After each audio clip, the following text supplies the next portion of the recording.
The valedictorian for the baccalaureate degree recipients is Dylan Odhner.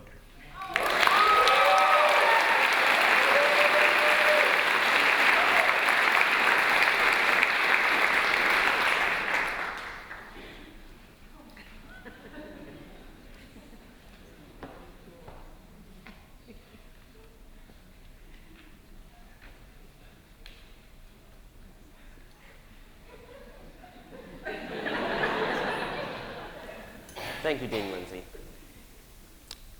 Chancellor Klein, President Carswell, deans, faculty, friends, and finally, graduates. As my overly formal list of salutations has just shown, I know what I'm supposed to say to you while I'm standing here today. But I'm sorry, graduates, I'm not going to sugarcoat this for you.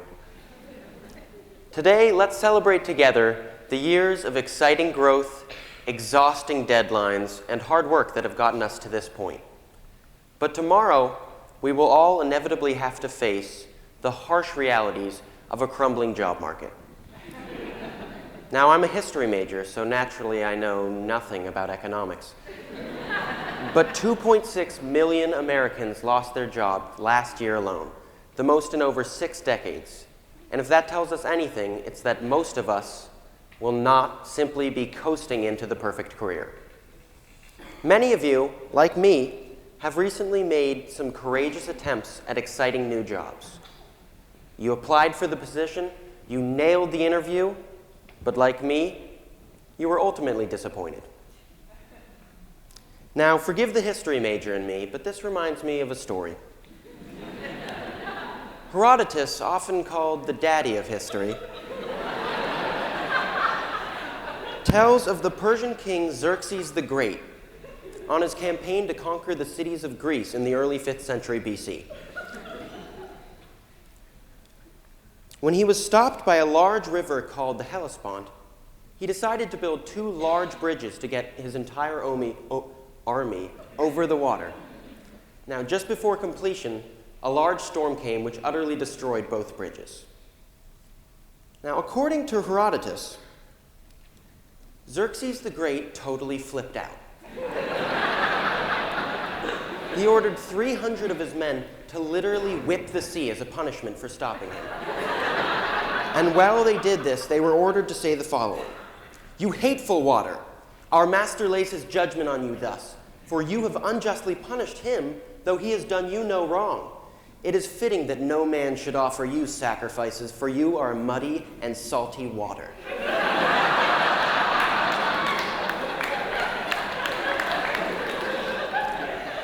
Xerxes is a total brat.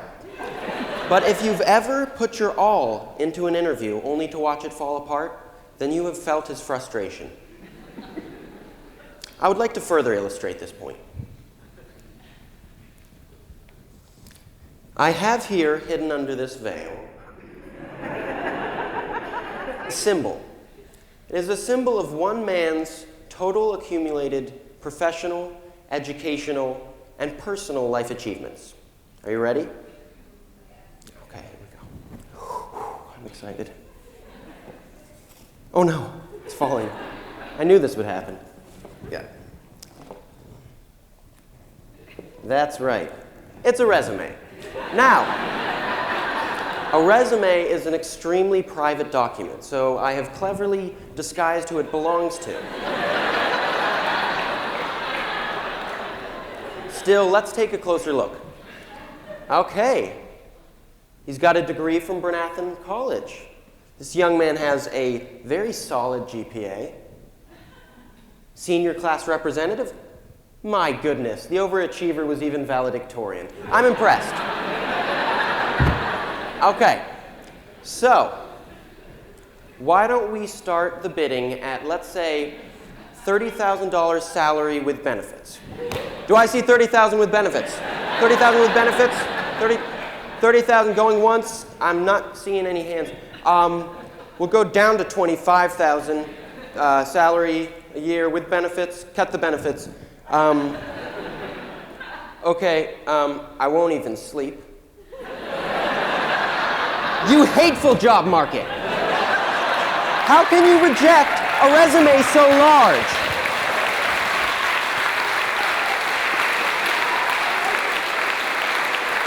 You are a crumbling and faltering job market, and I shall whip you.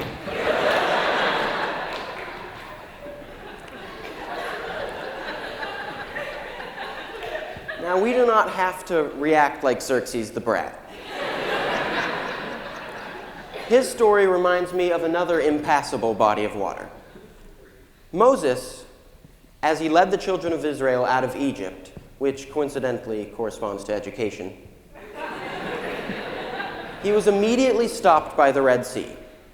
In Exodus chapter 14, verse 15, the Lord says to Moses, "Why do you cry out to me? Tell the children of Israel to go forward." Now, with the entire Egyptian army in fast pursuit, I apologize.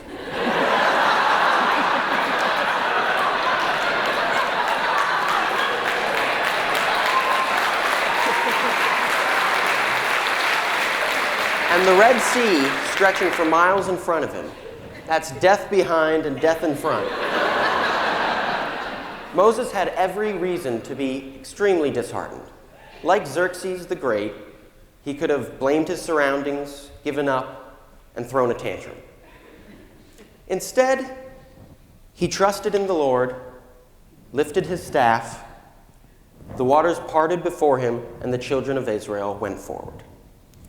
Now, graduates, many of you may have already found an exciting, good job. Others, like me, will go on looking. Some of you, though for the life of me I'll never understand why, will probably go back to school. But I can promise you this: all of you will be stopped by rivers, and it will be frustrating. At that point, you will have two options. Like Xerxes the Great, you can blame your surroundings, give up, and throw a tantrum. Or like Moses, you can trust in the Lord, and with everything you have learned and everyone here in support, move forward. Thank you.